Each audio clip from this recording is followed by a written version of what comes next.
ReZero Starting Life in Another World, Volume 1. So I'm currently rereading all of the ReZero volumes and I've decided to review all of them in video format. Now since this is the first volume, and for those of you that have never read ReZero and are wondering is it worth it, here's my quick opinion. Whether or not you've watched the anime, the first ReZero volume is an excellent test to see if you're going to enjoy the light novels. Volume 1 quickly shows what ReZero is all about, an inadequate main character faced with seemingly impossible challenges and whose only power is to travel back in time after dying. Add some interesting side characters and some very gruesome deaths and this is pretty much ReZero in a nutshell. Volume 1 is also a self-contained story arc with only around 230 pages and no real complex vocabulary, so it works well as a standalone book. While the characters grow and the story becomes more interesting throughout the various volumes, I am of the opinion that if you don't at least find Volume 1 interesting, ReZero is probably not the series for you. Particularly because ReZero does a good job of immediately explaining what the series is going to be throughout, and it's a big time and emotional investment to get into a series with more than 20 volumes. So if you don't like ReZero Volume 1, it's probably not the series for you. If you've watched the anime, it is an excellent adaptation. I love it, it's one of my favorite anime ever. But due to time constraints and whatnot, it inevitably cuts some content. So if you want to get the full story, try the same thing. Go into Volume 1, see if you like it, and then see from there. Now, moving on to the actual review, I'm going to talk about spoilers, so if you've never read Volume 1 or never watched the anime, maybe this is the time to leave. Maybe leave a like and go read Volume 1 and come back once you do. Let's start with our series protagonist, Subaru. Subaru really isn't a typical main character, especially for an isekai type series. He really isn't impressive in any way. The author even says on the afterword, he can't use a sword, he can't use magic, he does not have the wit or the physical strength to win in a fight. So this is a story about someone who uses only his inability to give up as a weapon. This pretty much sums Subaru throughout the whole series. Right on the first pages, the narrator describes how unimpressive and average Subaru is, and we quickly see this in action once he fights the three thugs. As soon as one of them takes out a knife, Subaru quickly grovels to the ground and starts begging for his life. Compare this to other isekai protagonists and the difference is very clear. Despite being outmatched and honestly useless in the first few time loops, he does have some social skills as his only redeeming quality. He's quickly on friendly terms with Rom, Reinhard and Puck and even has some funny interactions with the apple seller. It's also apparent that he is very kind and worries a lot about others, sometimes even more than himself. Most notably, the first time he meets Rom, he gets him to open up about how much he cares for Felt, and in a later time loop, he pries a little bit to see if Felt feels the same way about the old man, worrying if the affection was one-sided. His whole ordeal to get Emilia's badge back is also unnecessary. Technically, he doesn't owe her anything. Obviously, that isn't just kindness, we can see there's some attraction there, but still, it's very impressive that Subaru is literally willing to die for people he just met. Although he can be very cringy, especially in the beginning of the series, we can see there are some heroic elements in Subaru, even if he is never the hero that saves the day all by himself.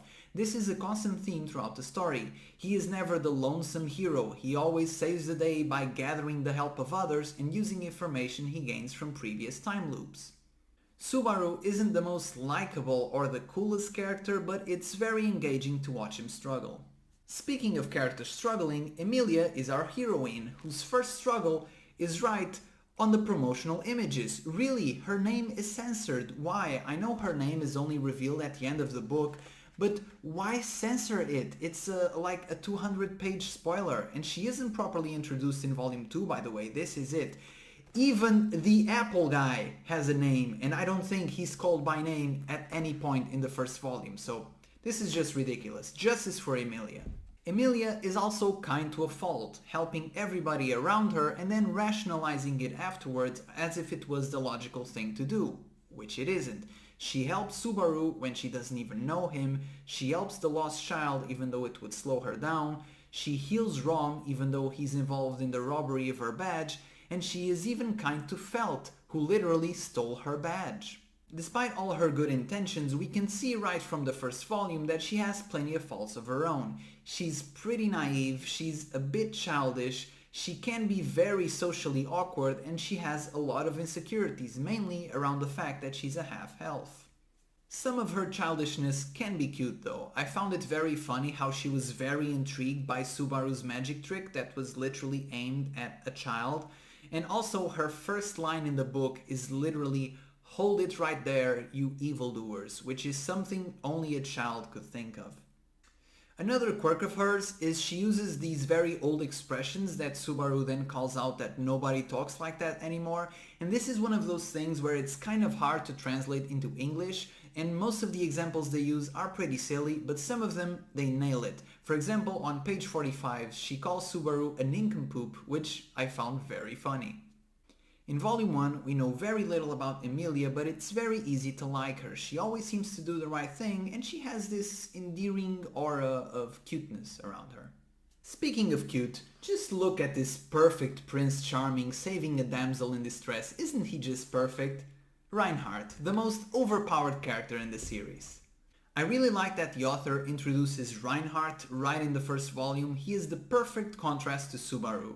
He's everything that Subaru wanted to be and that the audience expects a protagonist to be. I also really appreciate that although Reinhard is the hero, he isn't overly strict with rules and morals. At the end of the book, he is willing to let Felt and Rom go because he thinks it's the right thing to do. He has his own sense of good and evil and isn't just like a rigid rule enforcer. They never really explain why Reinhard gets along with Subaru so well so quickly, but it is implied that Subaru is probably one of the only people that treats him like a normal human being and not a freak of nature, so this must be very refreshing for him. Realistically, he should be more distrusting of a guy like Subaru, but it is very nice to see them get along so well. Next we have our villainess, Elsa. Elsa is great, I love Elsa. She's creepy just in the right way. Every scene she's in is very tense. You're always wondering when is she going to snap, when is she going to kill someone. From her dialogue you can see that not only does she have no regard for human life, she actually enjoys killing, which is just terrifying. I like morally grey villains just as much as the next guy, but sometimes I love these irredeemable villains like Elsa who are just pure evil. She's a great first villain for the series, and I love that even when the hero Reinhard comes into play, she still has a few tricks up her sleeve. She's terrifying and resourceful. Now, speaking a bit about the book in general, I think it's obvious that I really like it, but I do have some criticisms. First, upon rereading it, I really think that Emilia calling herself Satella is just dumb. I mean, it's clear she was trying to push Subaru away, but it didn't work, obviously. He didn't know who Satella was, so why keep up the farce? It's just a very awkward way to do it. Being socially awkward is a trademark of Emilia at this point in the series, but I still think it's unrealistic when the whole main struggle of her character is how much prejudice she suffers because of Satella. So why would she use her name? It doesn't make sense to me. Next, I would have liked more world building in the first chapter. We do have some descriptions of half-humans roaming the streets and whatnot, but those are very short and almost rushed. In the anime, those first few minutes of Subaru roaming the streets are really important to give us a feel for the place he's in. Here, the story starts on page 3 and by page 7, Subaru is already meeting the 3 thugs for the first time, so it's very quick and not enough. Maybe I'm too used to reading Overlord, where sometimes the author spends like 4 pages describing an entire character's backstory and skill set only to kill him 3 lines later, which also isn't great. But hey, perhaps there's a balance to be struck here. I think that the author of ReZero does a really good job creating these fun and diverse characters. I just wish that he would spend more time also developing the world around them. Upon rereading, it is also very strange that it took so long for Subaru to realize what's happening with Return by Death. I mean, he's supposed to be this anime-savvy nerd. He quickly understands and accepts that he's been transported into another world. So why did it take him so long to understand Return by Death? I mean, the first time everything was dark and confusing, I get that, I'll let that one slide. But on the second time, you were killed, buddy. There's no other way to rationalize what happened. The way Subaru can mentally reset after each death is also very peculiar. After he was killed by the three thugs, he still treats them like a minor threat in the next time loop, when one would expect that he would be traumatized by them. I mean, they literally just stabbed him to death. I know this is something the author addresses in a later volume, but for someone reading it for the first time, it can come across as very unrealistic. Despite these small criticisms, I still really like Volume 1. I really enjoy the small details the author adds for comedic effect, such as when Felt runs past Subaru and completely ignores him in his time of need, or how Puck's contract is essentially a 9-to-5 job. Those small things just are funny and add a little bit of flavor to the story. I also love how graphic some of the deaths are and Subaru's monologues throughout them. On his second death, he's having this panic attack like I'm scared, I don't want to die, I'm scared. These types of monologues make his deaths much more relatable and immersive than a simple description. I'm guessing we haven't all been stabbed by an evil lady with large breasts, but we have all felt anxiety and fear, so when Subaru is feeling these things, we can relate to him much more. Overall, I really like Arc 1 and I think it does a good job of showing what ReZero is all about while still leaving us interested in what's to come. Like, what's the deal with Emilia? What's the badge for? Why did Reinhard take Felt? Who's this Roswell character they keep talking about at the end?